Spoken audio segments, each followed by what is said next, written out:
வணக்கம். என் பேர் பிரபாசங்கரன். கிட்டத்தட்ட 40 வருஷமாக கொலு வச்சிட்ருக்கேன். நம்மளோட பாரம்பரியம், நம்மளோட இத்திஹாசம், நம்மளோட கலாச்சாரம் எல்லாத்தையும் காட்டுறதுக்கு ஒரு அருமையான ஒரு வாய்ப்பு தான் இந்த நவராத்திரி குரு. நவராத்திரி கொலு அப்படிங்கிறது வெறும் பொம்மை கொலு மட்டும் இல்லை, நம்மளோட கல்ச்சர் எப்படிலாம் இருக்குது, அந்த ட்ரெடிஷன்ஸ் என்ன அப்படிங்கிறதும் நம்மளுக்கு தெரியறது. பார்த்திங்களா, மத்ஸ்ய அவதாரம் அப்படின்னு நடந்த போது ரிஷி நர்நாரி அப்படின்னு சொல்கிறோம்ல, மனிதர்கள், பசுமாடு, தனதானியம் எல்லாத்தையும் ஒரு போட்டில் வச்சு தான் நாராயணர் காப்பாற்றிருக்காரு.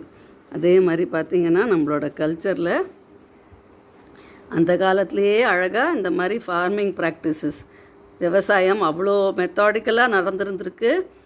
அதை எடுத்து அதை அழகாக மார்க்கெட் பண்ணி அழகாக அதை செட்டியார்லாம் அதை சேல் பண்ணி நம்மளுக்கு கொடுத்துருக்காங்க, வெளிநாட்டுக்கு அனுப்பியிருக்காங்க.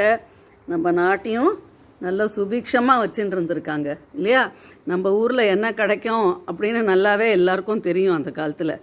அதெல்லாம் ஒரு பெரிய விஷயம் இல்லையா. நம்ம பசங்களுக்கு இதெல்லாம் நம்ம எடுத்து சொல்லணும். அதே மாதிரி கிருஷ்ண பரமாத்மா நீங்கள் பார்த்தீங்கன்னா நம்மளுக்கு துளசி, பசுமாட்டோட அருமை இதெல்லாம் அவர் எடுத்து நம்மளுக்கு சொல்லி கொடுத்துருக்காரு இல்லையா.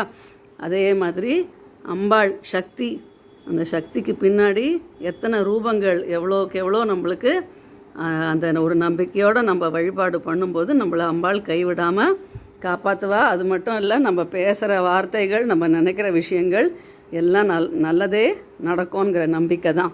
இந்த பக்கம் பார்த்திங்கன்னா ராமாயணம் வச்சுருக்கேன். இந்த ராமர் பிறந்த கதையிலேருந்து ஆரம்பித்து சுந்தரகாண்டம் அப்படின்னு சொல்லுவோம் இல்லையா, ஆஞ்சநேயர் போய் காப்பாற்றுறார் சீத்தையை.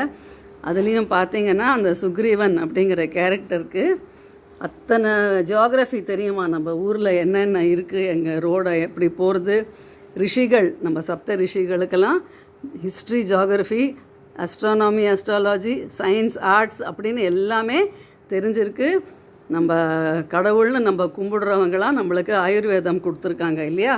அதெல்லாம் அந்த குருகுல் சிஸ்டம் அப்படின்னு சொல்கிறாங்க இல்லையா. அந்த டீச்சர்ஸ் குருகுலத்தில் நம்ம ஸ்டூடெண்ட்ஸ்க்கெல்லாம் சொல்லி கொடுத்துருக்காங்க. அதே மாதிரி துவாபர் யுகம், இந்த ராமாயணம் நடந்த காலம் திரேதா யுகம் அப்படின்னு சொல்கிறோம். அந்த திரேதா யுகத்துலேருந்து துவாபர யுகத்துக்கு கிருஷ்ண பரமாத்மா ராமாயணத்தை எடுத்து நம்மளுக்கு சொல்கிறாரு. அவருக்கு யார் சொல்கிறாங்கன்னா அவள் அம்மா சொல்கிறாங்க.